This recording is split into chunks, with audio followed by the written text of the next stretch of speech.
ಕರ್ನಾಟಕ ರಕ್ಷಣಾ ವೇದಿಕೆ ಎಚ್ ಶಿವರಾಮೇಗೌಡ ಬಣ ಬೀದರ್ ಜಿಲ್ಲಾ ಘಟಕದಿಂದ ಬೀದರ್ ಮಹಾನಗರ ಪಾಲಿಕಾ ಆಯುಕ್ತರಿಗೆ ನಾವು ಇವತ್ತು ಒಂದು ಮನವಿ ಸಲ್ಲಿಸಿದ್ವಿ.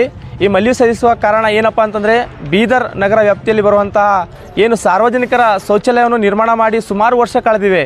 ಆದರೆ ಇಲ್ಲಿವರೆಗೆ ಆ ಶೌಚಾಲಯಗಳು ಸಾರ್ವಜನಿಕ ಉಪಯೋಗ ಆಗ್ತಾ ಇಲ್ಲ.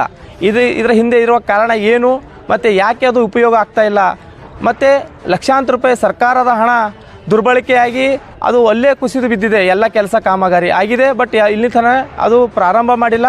ಹೀಗಾಗಿ ನಾವು ಈ ಒಂದು ಕಾರಣಕ್ಕಾಗಿ ನಮ್ಮ ಕರ್ನಾಟಕ ರಕ್ಷಣಾ ವೇದಿಕೆ ಶಿವರಾಮೇಗೌಡ ಬಣ ವತಿಯಿಂದ ಇವತ್ತು ಮಹಾನಗರ ಪಾಲಿಕೆ ಆಯುಕ್ತರಿಗೆ ನಾವು ಒಂದು ಮನವಿ ಸಲ್ಲಿಸಿದ್ದೀವಿ.